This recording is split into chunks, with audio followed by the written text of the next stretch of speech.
Je vais vous parler de nationalisme, ou plutôt d'autodétermination des peuples, à l'intérieur du projet de QS. Je suis une artiste, je viens du milieu de la culture, puis je me suis mis un peu comme projet de développer l'aspect culturel de la révolution qu'on veut faire.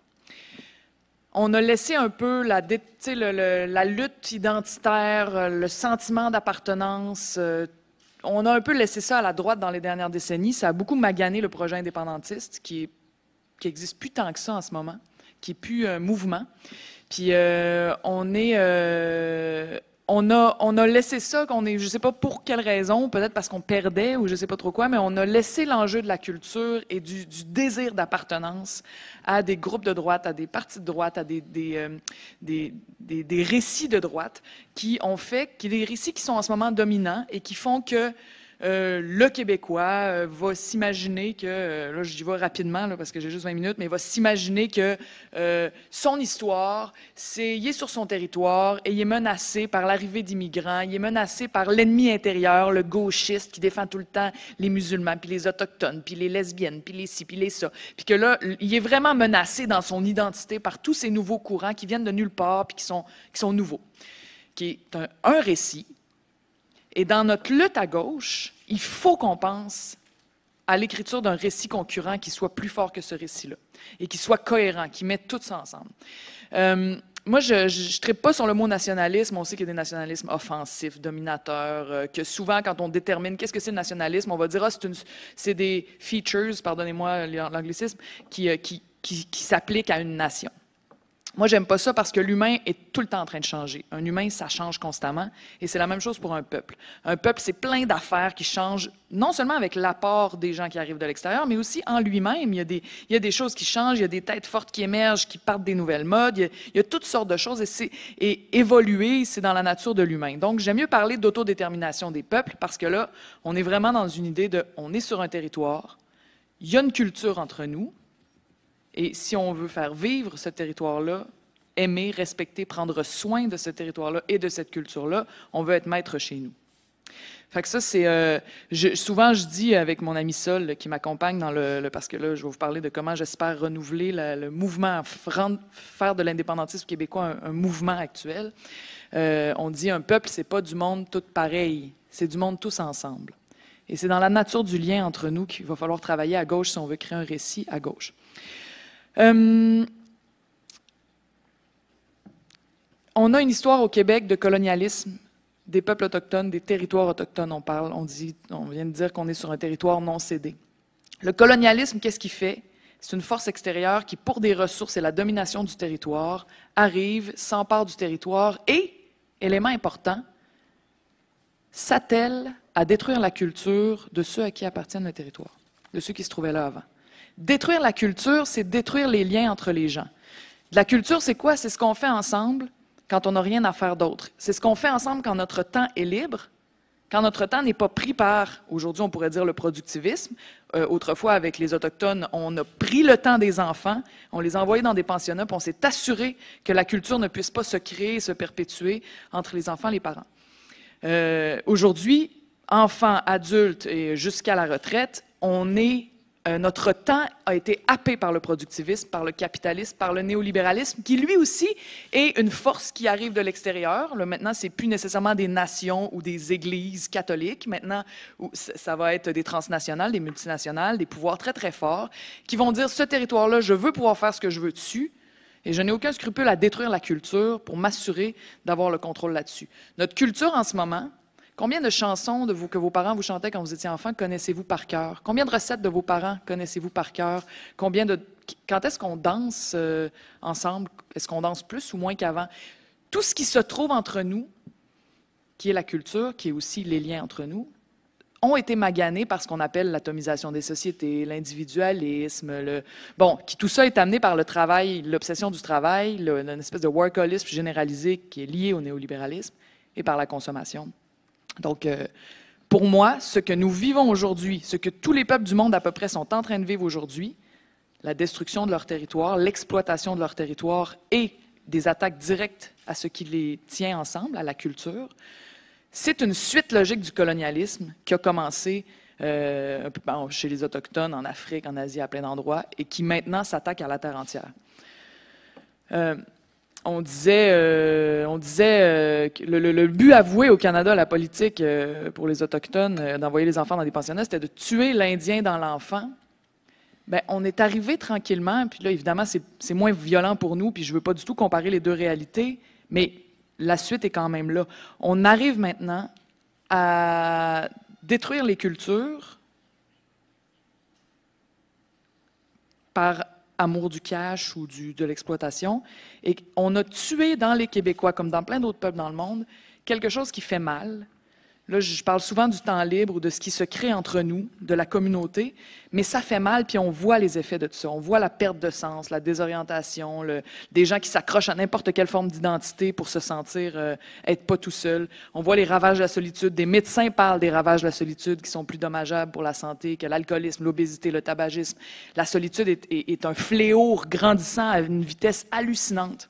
Et on va avoir besoin, moi je pense je suis très heureuse que dans la gauche, la question autochtone soit arrivée avec plus d'acuité que jamais au Québec, parce qu'on va avoir beaucoup besoin d'écouter les Autochtones nous raconter. Voici ce à quoi vous risquez de passer, à travers quoi vous risquez de passer, voici comment ça se passe, puis voici comment vous pouvez lutter. Moi j'ai commencé cette discussion-là avec les Inuits, avec beaucoup d'Inuits, et ça m'a nourri énormément.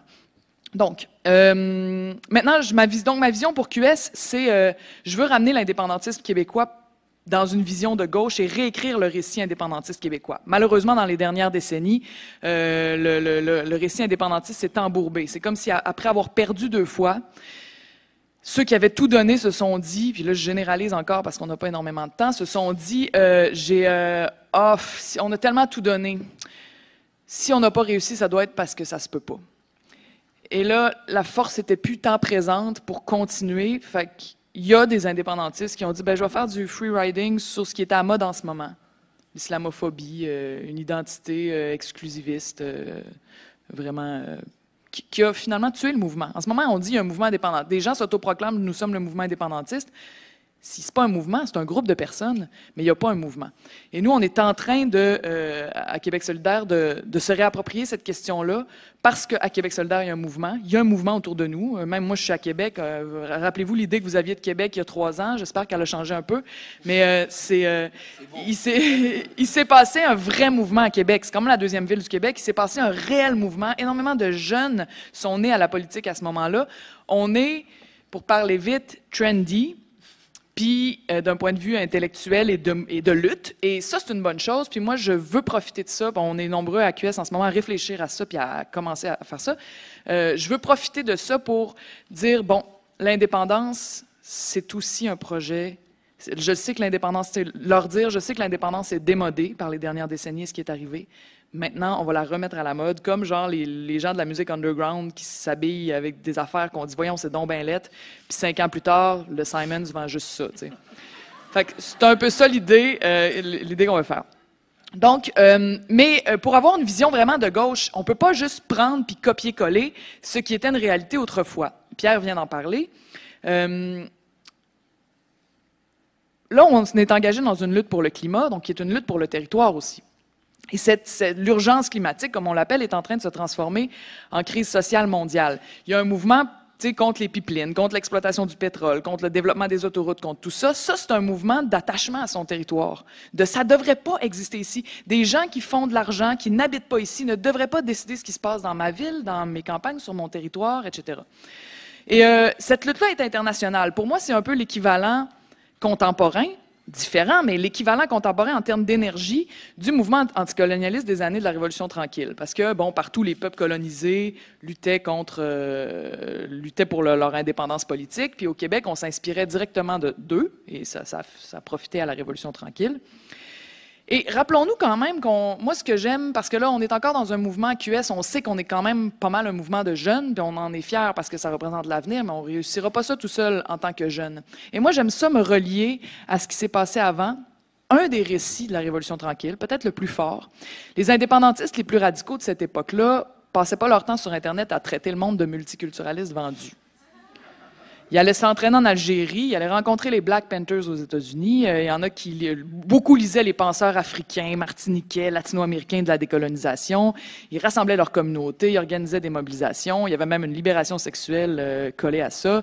Et Gérald Godin, à son époque, disait du Québec, du nationalisme québécois, qui devait être un nationalisme qui veut accueillir tout le monde et se bâtir un avenir à partir de l'apport de tout le monde et de la fierté de chacun des citoyens du Québec qui émanent de 80 nations dans le monde. On n'entendrait pas le PQ dire ça aujourd'hui. Il disait il faut bâtir un Québec qui soit aussi riche que ne l'est la planète Terre elle-même. Un Québec où tout le monde seront des frères et des sœurs, sans aucune différence, sans aucune distinction. Et ce qui est intéressant de ce récit-là, c'est que le mouvement indépendantiste de cette époque-là reformulait la société en la décollant de ce que le clergé disait, donc le pouvoir de cette époque-là, disait que notre société était. Donc il disait non, c'est pas ça. Et en se retrouvant sur le terrain, dans les luttes, ils reprenaient conscience de qui ils sont, puis ils disaient, OK, on reformule, on réécrit notre histoire, pas à partir de ce qu'ils disent qu'il faut qu'on soit, mais à partir de ce qu'on est réellement. C'est un gros processus de rencontre avec soi-même au niveau d'un peuple. Et c'est un peu ça qui est en train de se reproduire aujourd'hui. On dit le clergé de l'argent, le clergé de la croissance économique, du travail, de l'obsession, de la carrière, autant d'un point de vue culturel que d'un point de vue du territoire, comment c'est... Bref, le néolibéralisme nous détruit. On dit, on va se reformuler pas à partir de ce que tu dis qu'il faut qu'on soit, on va se reformuler à partir de ce qu'on est. Mais comment on fait ça? Il faut qu'il y ait des rencontres dans la vraie vie. Ça ne se passe pas sur Internet, puis ça se passe un peu, là, mais je veux dire, c'est surtout pour attirer le monde. Ça se passe dans la réalité. Puis la réalité... c'est des projets que tu fais ensemble. Qu'est-ce qu'on est? Qui sommes-nous? Ça, c'est Sol qui parle de ça beaucoup, lui, qui s'ennuie de donner des cours de philo. Il dit, qui sommes-nous? On est la somme des projets qu'on a faits ensemble, des actions qu'on a faites ensemble. Autant un individu, sur son lit de mort, se dit, j'ai accompli ça, j'ai fait ça, voici ce que j'ai été. Un couple est aussi ce qu'il fait ensemble. C'est la même chose pour un peuple. On est la somme de nos actions. Puis quand on regarde, on essaye de tirer de la force dans le passé pour la projeter vers l'avenir, on a réalisé de belles choses ensemble qui ont créé de l'identité pour de vrai. Quand je dis qu'il ne faut pas laisser ça à la droite, même le mot identité est devenu un mot qu'on trouve sale, qu'on trouve dangereux, mais on a créé énormément d'identité sans que personne nous dise quoi faire, puis même quand l'autorité nous disait de ne pas le faire, pas si loin que ça, là, comme tantôt Pierre parlait de la rébellion des patriotes, on a écrit le refus global, les gens ont embarqué là-dedans, on en parle dans nos cégeps, on a fait la Révolution tranquille, les 2 référendums, la marche du pain et des roses, 2012, nos frères et sœurs autochtones ont fait Oka et Idle No More, on a fait MeToo, on a fait les vigiles après l'attentat terroriste à la Grande Mosquée de Québec, des moments où on pleure ensemble, où on lève le poing ensemble, où on se parle, où on a des larmes dans les yeux, où on fait campagne ensemble, des mois de temps, avec un réel gonflement du cœur, qui est précisément de la création culturelle puis de la force collective en train de se créer, qui se fait parce qu'on la fait concrètement dans le moment. Et c'est ce qui se passe au Québec, c'est ce qui se passe à plein d'endroits ailleurs dans le monde aussi, des motons de liens qui se créent, qui créent des identités sur des causes, plusieurs causes différentes, qui, si le mouvement continue de lever, ces causes-là vont retrouver leur parenté commune, comme c'est arrivé à d'autres moments de l'histoire du Québec. Et c'est ça à quoi on travaille, c'est ça qu'on travaille à Québec solidaire. Le but d'avoir plus de députés est un des buts pour finalement développer notre pouvoir, mais le réel pouvoir, selon moi, mon humble avis, c'est la création de liens et le renforcissement des liens qui se passent à travers les luttes réelles, concrètes sur le terrain. C'est ça qui crée de l'identité, c'est ça qui crée un sentiment d'appartenance, c'est ça qui crée de la culture, et c'est ce qui va faire qu'on va être capable de faire lever une force collective. Notre seule force, c'est le nombre. Si ce nombre-là est en petits atomes séparés, obsédés par leur rendement et par des choses triviales de la vie qui sont une espèce de colonialisme des esprits du capitalisme, on ne sera pas capable de faire des luttes aussi majeures, aussi importantes que ce que la lutte pour le climat demande. Bon, là, il me reste juste 5 minutes, il faut que je fasse un choix dans tout ce que j'aurais voulu dire, ça ne sera pas long. Ça, je l'ai pas mal dit.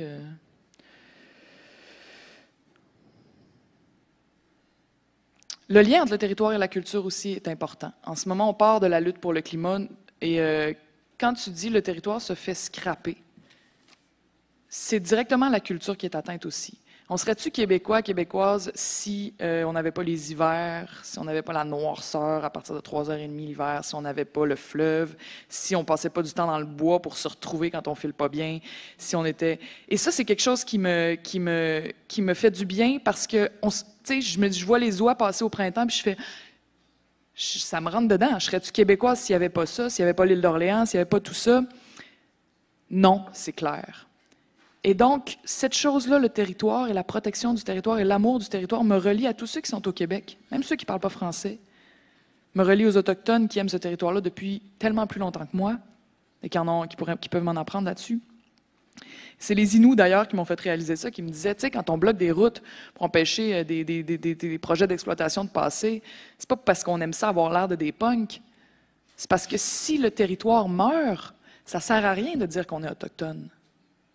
Mais alors pourquoi ce serait différent pour nous? C'est la même chose pour nous. Et c'est un moment historique pour moi d'être capable de regarder les Autochtones dans les yeux et avec une écoute totale, désintéressée, pour réussir à faire cette jonction-là qu'on n'a jamais réussi à faire jusqu'à maintenant parce qu'on traînait une culpabilité qu'on n'osait pas regarder en face.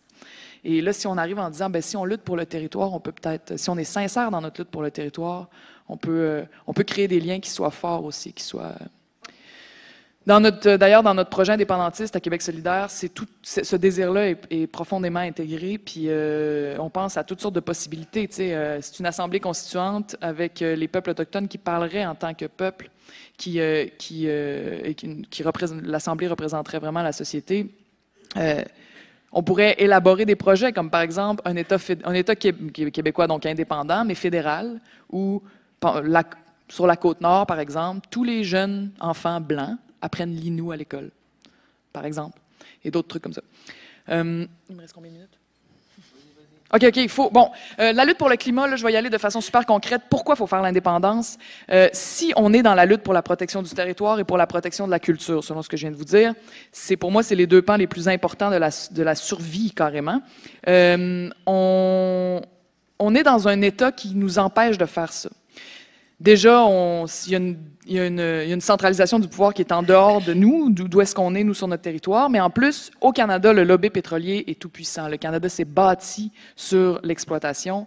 Il fait peser une constante pression sur le Québec pour faire passer son pétrole sale d'une façon ou d'une autre. Il y a eu la menace d'un pipeline, il y a eu Mégantic, le fleuve est en train de se transformer en artère pétrolière. Les belugas vont peut-être disparaître à cause de ça. Il y a le projet de gazoduc d'énergie Saguenay. Il y a eu le projet de port méthanier à Kakuna, puis le Parti conservateur, qui est en avance dans les sondages, promet de relancer Énergie Est. Puis il y a aussi ce qui se passe ailleurs dans le Canada, en partie grâce à l'argent qu'on envoie, nous, du Québec à Ottawa. Le fédéral a toujours grassement subventionné le pétrole albertain. On peut rappeler aussi qu'il n'a jamais donné une scène à Hydro-Québec. Puis pendant qu'au Québec, on ferme notre unique centrale nucléaire, bien, au Canada, ils disent que ça fait partie de leur panier d'énergie propre. À part de ça, quand on regarde ce qui se fait de vraiment intéressant dans les gauches décomplexées occidentales aujourd'hui, c'est toutes des choses qu'on ne pourrait pas mettre en application ici. Donc, avec les seuls pouvoirs d'une province, on ne pourrait pas aller chercher l'argent là où il se trouve vraiment pour opérer le virage écologique finalement, puis pas le faire peser sur les seules épaules de la classe moyenne. On ne pourrait pas aller chercher l'argent dans les paradis fiscaux, on ne pourrait pas imposer un impôt sur le chiffre d'affaires des GAFAM, par exemple, ou une taxe sur les transactions financières. Ça, c'est toutes des idées nouvelles et super intéressantes de la gauche internationale décomplexée qu'on ne peut juste pas mettre en œuvre ici. Donc, moi, je trouverais ça dommage au Québec de participer à faire lever un espoir monumental autour du territoire québécois, parce que c'est comme ça qu'on fait nos luttes au Québec. La réalité le démontre, même si on a des liens avec beaucoup de monde aux États-Unis, au Canada anglais, mais notre lutte est québécoise, elle est locale, elle est décentralisée, et ça rend cette lutte-là belle. Donc, si on est sérieux, je trouverais ça tellement triste d'être responsable, d'avoir fait lever, en partie avec vous autres, un mouvement pour la lutte pour le territoire et pour la culture, qui se pète la face sur le plafond des pouvoirs du Québec qui sont limités. Si on n'a pas assez tôt dans le processus réintégré l'indépendantisme dans notre lutte, il va être trop tard rendu là pour dire « Ah oui, en passant, on ne vous l'avait pas dit, mais pour tout réaliser ça, il faudrait être un pays indépendant et plus petit, plus local. » Donc, il faut commencer à faire ça tout de suite. C'est personnellement ce à quoi je m'attelle. Puis dernière, j'ai-tu une minute encore? OK. L'autre truc, j'ai parlé beaucoup de climat, j'ai parlé de territoire. Par rapport à la culture, je disais qu'un peuple, c'est pas du monde tout pareil, c'est du monde tous ensemble. Il va falloir, dans l'indépendantisme un peu nouveau là, qu'on est en train de refaire naître, avoir une position clairement antiraciste, super assumée, militante, combattante, pour marquer le pas, pour dire justement, c'est le peuple qu'on veut faire, un peu comme ils l'ont fait jadis en rejetant le clergé. Nous, c'est avec ce qu'on est réellement sur le terrain, en créant des liens avec qui nous sommes, peu importe qui nous sommes, c'est en faisant ça qu'on va réussir à développer une force collective. La religion dont il faut se défendre aujourd'hui, puis qui couche dans le lit de nos gouvernements, c'est pas l'islam, c'est le capitalisme. Et s'il y a une laïcité à opérer aujourd'hui, et ça, il faut le répéter partout, s'il y a une laïcité à opérer aujourd'hui, c'est celle entre le pouvoir de l'argent et le pouvoir démocratique. Parce qu'en ce moment, on dit, c'est ça la vraie laïcité. L'argent couche dans le lit de nos gouvernements à fond la caisse. On a réalisé la laïcité à une autre époque quand les religions étaient puissantes puis couchaient dans le lit de nos gouvernements. Aujourd'hui, c'est la religion de l'argent qui est là, puis il faut la voir comme telle, il faut la dénoncer comme telle. Et c'est ce qui va pouvoir réunir le peuple aussi face à des pouvoirs qui sont vraiment pas là pour son bien et qui ont capturé nos gouvernements. Donc, qu'on le dise abondamment, lâchez-nous avec l'islam, lâchez-nous avec tous les arguments divisifs. Je m'en fous comment sont les gens au Québec, je veux entrer en contact avec eux, je veux qu'on crée du peuple ensemble. C'est ça le projet de gauche. En ce moment, les projets identitaires de la droite fonctionnent sur la division et nous, notre militantisme va être de relier sans relâche en ignorant finalement leurs appels à la division. Puis après, on jasera plus tard là,